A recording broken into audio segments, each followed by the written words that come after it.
There was once a man so poor, the earth itself seemed to forget his name. While his neighbors harvested gold from the soil, his fields gave only dust and thorns. But on the day he chose kindness over survival, everything changed. This is his story. Stay with me, and by the end, you'll understand why the smallest seed of compassion can break open the hardest ground.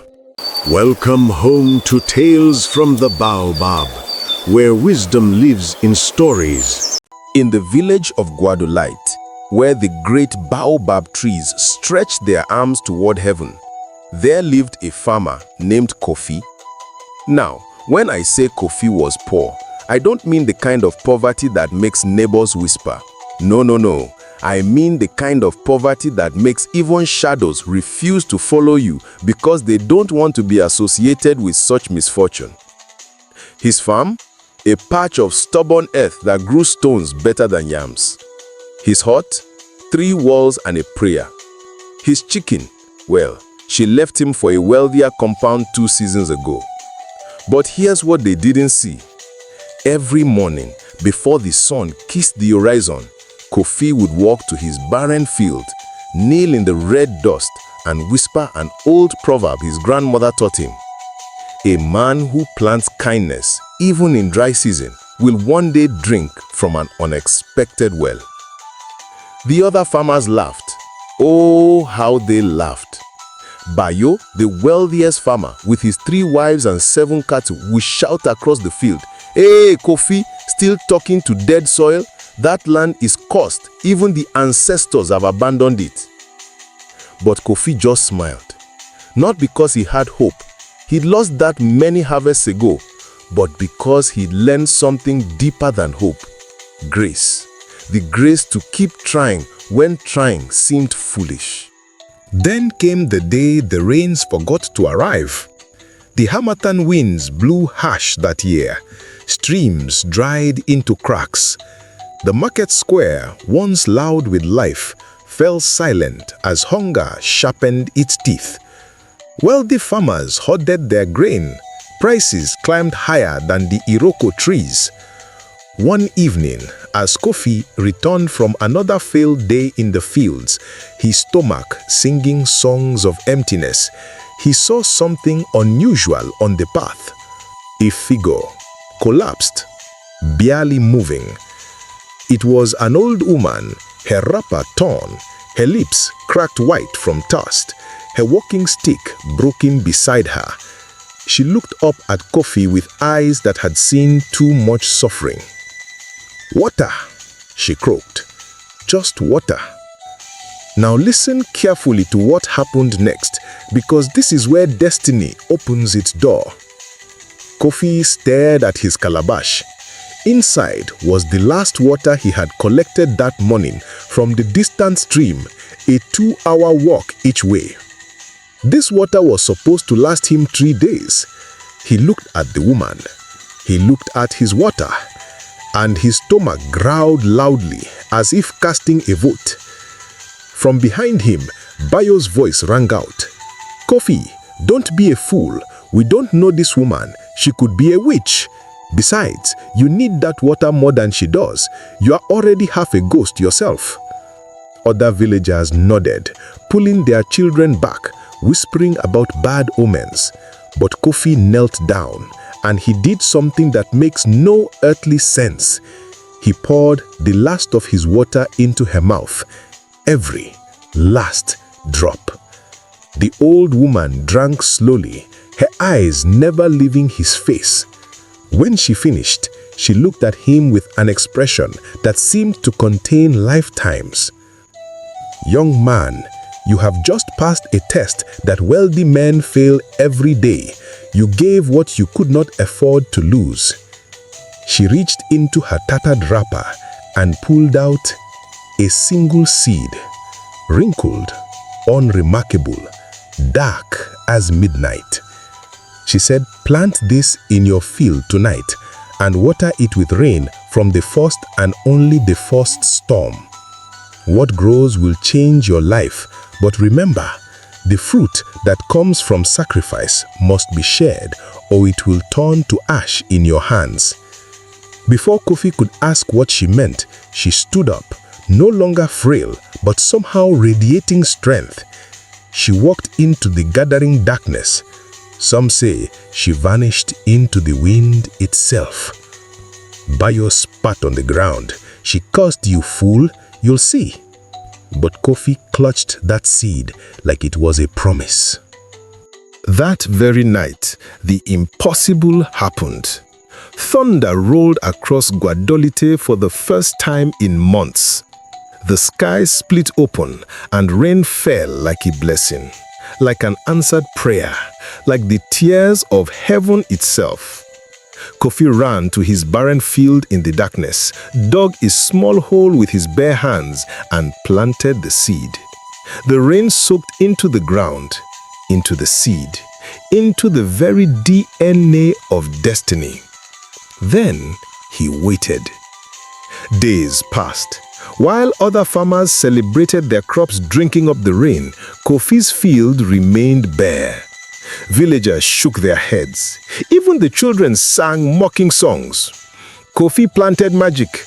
Kofi planted lies. All he'll harvest is dust and flies.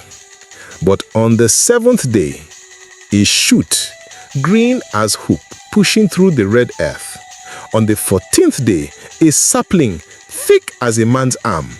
By the 21st day, it had grown into a tree unlike anything Guadolite had ever seen.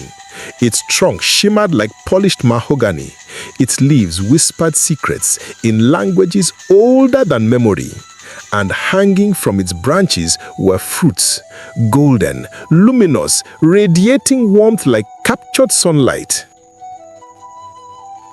The entire village gathered at Kofi's farm, mouths hanging open. Bayo pushed to the front. This is witchcraft. Nobody's fortune changes like this. Those fruits are probably poisoned." But before anyone could respond, a child, little Ama, whose family had nothing, pointed at the tree and whispered, "It's beautiful." Now, this is where the story gets interesting, because not every folktale gives you what you expect. Kofi began to share the fruit, one to each family. And these were no ordinary fruits. When you ate them, they didn't just fill your belly. They gave you strength for days. They healed minor ailments. Some said they even lifted the heaviness from grieving hearts.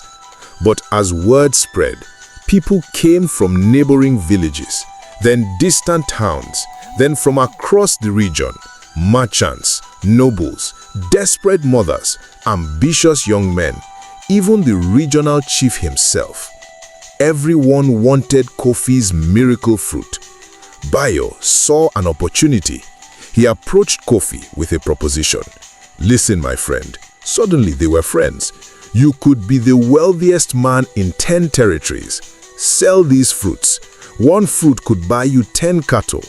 I'll be your business partner and will—" "No," Kofi said simply. "No? Are you mad? Do you want to die poor?" Kofi looked at the tree, then at the line of hungry people, then back to Bayo, and he said something profound. "My grandmother used to say, wealth that builds walls around itself will crumble. Wealth that builds bridges will stand forever. I was poor when I gave away my last water. If I become rich now that I have plenty, what was the point of the blessing?" Bayo stormed off, furious, but Kofi kept giving. Here's the twist though. The more he gave, the more the tree produced. The fruits never ran out. It was as if generosity itself fed the branches. Kofi became wealthy, yes, but not from hoarding.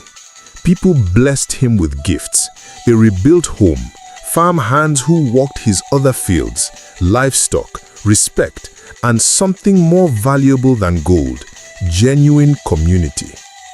One evening, as the sun set like liquid amber over Guadolite, Kofi sat under his miracle tree, and the old woman appeared again. She smiled.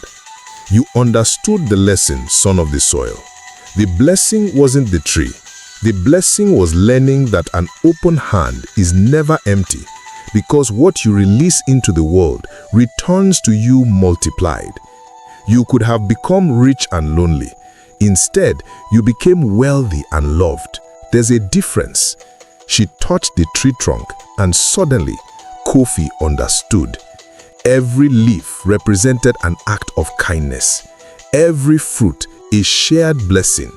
The tree was alive because his compassion was alive. He asked, "What happens to the tree if I stop giving?" She looked at him knowingly. Then you will have your answer about what matters more, the blessing or the heart that ended. And she was gone. Years passed. Kofi never stopped giving. His fields flourished. His family grew.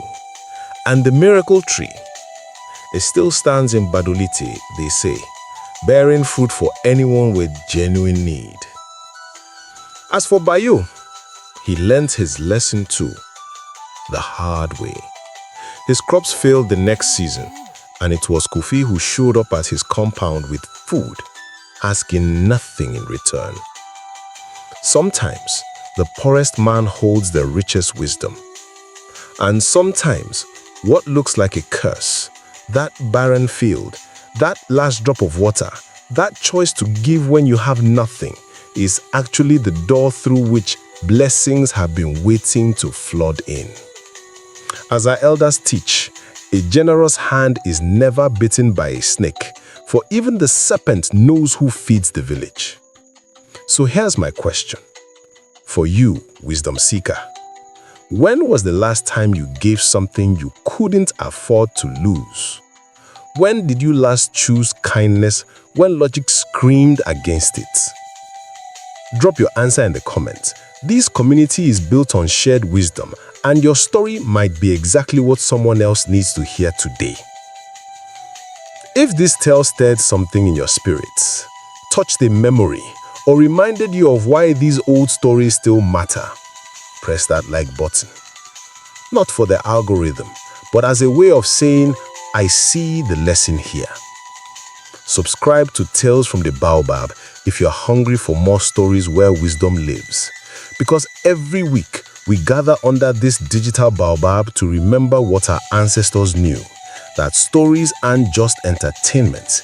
They are survival tools, they are moral compasses, they are medicine for the soul. Hit that notification bell because these stories, they are going deeper, getting richer.